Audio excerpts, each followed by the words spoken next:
Assalamualaikum warahmatullahi wabarakatuh. Sobat Esti, jumpa lagi. Kali ini Esti belajar akan sharing tentang cara impor soal dari Google Drive ke Classroom.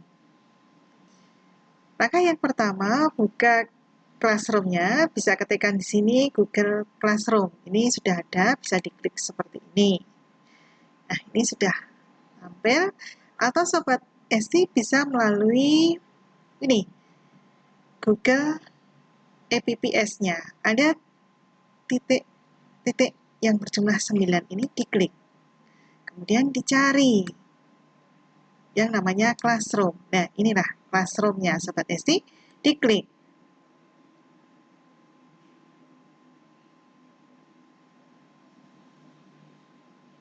Oke, Classroom-nya sudah terbuka. Dari sekian kelas yang ada, silakan tentukan di kelas mana akan dilakukan impor soal. Misalnya, saya memilih di kelas uji coba.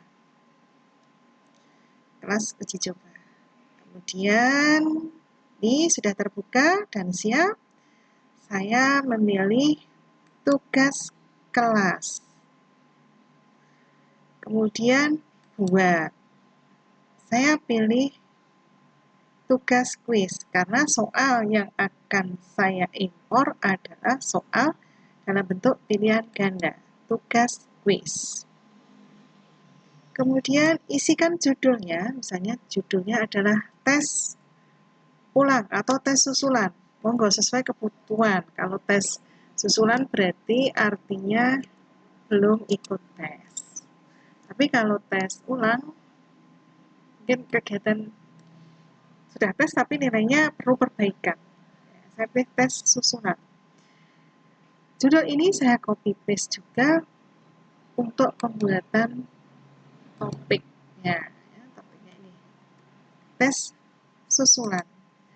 Setting juga ini tingkatnya, kapan, batas tanggalnya. Misalnya tanggalnya tanggal 21 Desember 2020. Kemudian pukul berapa? Misalnya pada pukul 10 atas penyelesaiannya.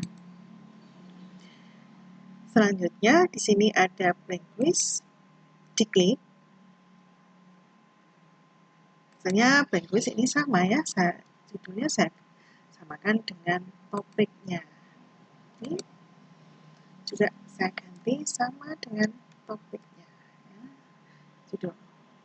Selanjutnya perhatikan di sini ada tanda plus. Ini kalau untuk membuat pertanyaan atau soal baru. Tapi ini soal sudah pernah dibuat, tapi ingin digunakan lagi.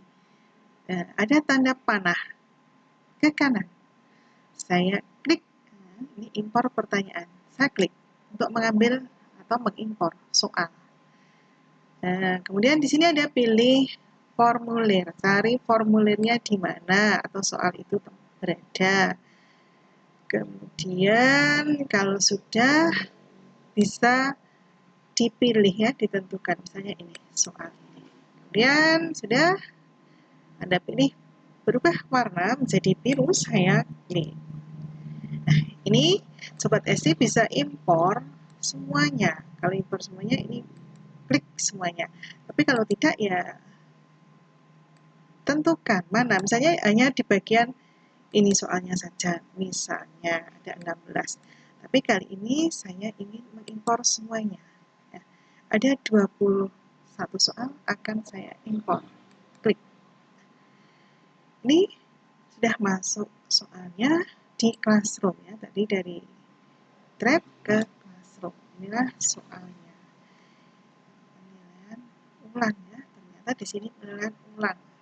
Ini bisa digantikan. Misalnya ini saya hapus. Ini tidak diperlukan, saya hapus saja. Nah, ini juga saya hapus bagian. Sehingga ini akan menjadi tes susulan. Sesuai dengan judulnya tadi, tes susulan. Ini bisa dicek ke bawah. Inilah soalnya yang akan disampaikan ke siswa. Ada 2 bagian. Ini bagian yang pertama. Nah, selanjutnya Sobat Esti, seperti biasa, ini bisa dicek lagi setelannya. Ini kalau menghendaki untuk email yang mengerjakan, kemudian ini untuk ancak pertanyaan, tampilkan tugas tidak ingin, kemudian ini sama, jadikan ini sebagai quiz. Nah, ini juga bisa disetting ya, dicek lagi, misalnya jadikan ini sebagai quiz, jawabannya ya, rilis nilainya nanti aja ya, setelah peninjauan manual atau siswa tidak bisa langsung melihat hasilnya. Responden dapat melihat tidak ya, jawaban yang benar juga tidak. Ini kalau sudah simpan. Oke, Sobat SD, inilah cara impor soal. Dan kembali ke sini, tugaskan. Tugaskan berarti semua yang akan menerima itu dalam kelas ini, kelas uji coba semua akan menerima. Tapi kalau yang hanya ikut itu sebagian saja, tes susulannya tidak semua, maka ini bisa pilih siswanya. Bukan semua, tapi misalnya ini. Ini aja yang dicetak. Ini, nah ini yang akan ikut tes susulan. Kalau sudah memilih siswanya, baru tugaskan. Jadi, ini nanti sudah bisa melihat soalnya pada settingan jadwal yang telah ditentukan. Kembali ke sini, ya. Selesai ya Sobat Besti, cara impor soal mudah sekali. Terima kasih telah melihat video ini. Sampai jumpa di video ST Belajar berikutnya. Semoga ada manfaatnya. Assalamualaikum warahmatullahi wabarakatuh.